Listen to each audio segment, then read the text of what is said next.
সুপ্রিয় দর্শক মণ্ডলী, আসসালামু আলাইকুম। আশা করি আপনারা সবাই ভালো আছেন। লাইট অফ মাইন্ড চ্যানেলের পক্ষ থেকে আপনাদের সবাইকে জানাচ্ছি আন্তরিক অভিনন্দন, শুভেচ্ছা এবং স্বাগত। দর্শক মণ্ডলী, আজকে আমি আপনাদের সম্মুখে একটি বিষয় নিয়ে উপস্থিত হয়েছি। বিষয়টি হচ্ছে ভাগ্য এবং কর্ম। ভাগ্য এবং কর্ম নিয়ে আমরা কোরআন এবং হাদিসের আলোকে কিছু আলোচনা করব। দর্শক মণ্ডলী, আমরা কিছু মানুষ আছি যারা ভাগ্যের উপর ভরসা করি। ভাগ্যের উপর ভরসা করে জীবন ধারণ করি। তারা বিশ্বাস করেন যে ভাগ্যে থাকলে এমনিতেই আসবে, আর যদি ভাগ্যে না থাকে তবে শত চেষ্টা করেও কাজ হবে না। এমনও বলে থাকে, যদি তাকে নসিবে আপনা আপনি আসিবে, কাজ করার দরকার নেই। তারা মনে করে what is allotted can not be plotted, অর্থাৎ কপালের লিখন না যায় খণ্ডানো, কপালে যা আছে তাই হবে। এটা কিন্তু একটা ভুল ব্যাখ্যা। তারা এই ভুল ব্যাখ্যার মধ্যেই পড়ে থাকে। আর একদল লোক আছে, তারা মনে করে কাজ করলেই উন্নতি করা যায়। তারা অলসভাবে বসে থাকতে রাজি না, তারা কাজে বিশ্বাসী। তারা মনে করে industry is the mother of good luck, অর্থাৎ পরিশ্রম সৌভাগ্যের প্রসূতি। তাহলে চলুন আমরা দেখি এ সম্পর্কে কোরআন এবং হাদিস কি বলেছে। দর্শক মণ্ডলী,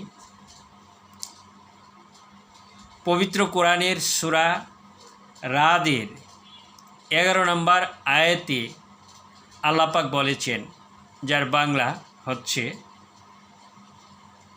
আল্লাহ কোনো জাতির অবস্থা পরিবর্তন করেন না যতক্ষণ না তারা নিজেরা নিজেদের অবস্থার পরিবর্তন করে। অর্থাৎ যদি কোনো জাতি নিজে তার ভাগ্যের পরিবর্তন না করে, তাহলে আল্লাহ তার ভাগ্যের পরিবর্তন করেন না। পরিবর্তন বা ভাগ্য বদল আসে তখনই যখন মানুষ নিজে পরিবর্তনের জন্য কাজ করে।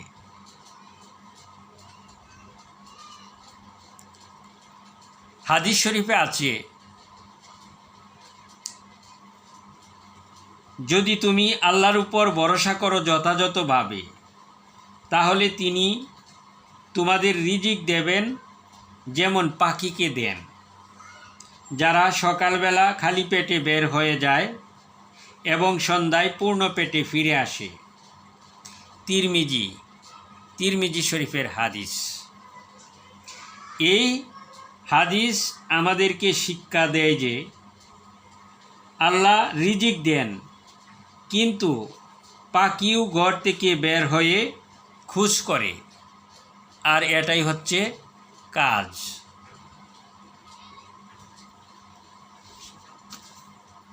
দর্শক মণ্ডলী,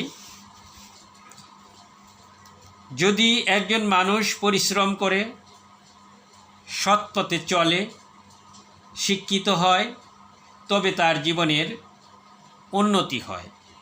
কিন্তু কেউ যদি অলস থাকে আর শুধু ভাগ্যের অপেক্ষা করে, তাহলে কিন্তু তার অবস্থার পরিবর্তন হবে না, অর্থাৎ উন্নতি আসবে না।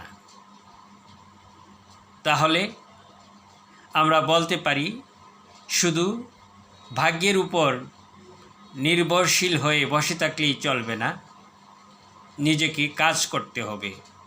ভাগ্যের পরিবর্তন করতে হলে কাজ করতে হবে।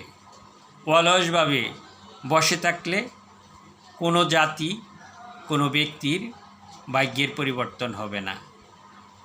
কোরআন এবং হাদিসের আলোচনা থেকে আমরা তাই শিক্ষা পাই। তাহলে আসুন আমরা সবাই মিলে কাজ করি, সৎপথে চলি, নিজেদের উন্নতি করি। আসসালামু আলাইকুম।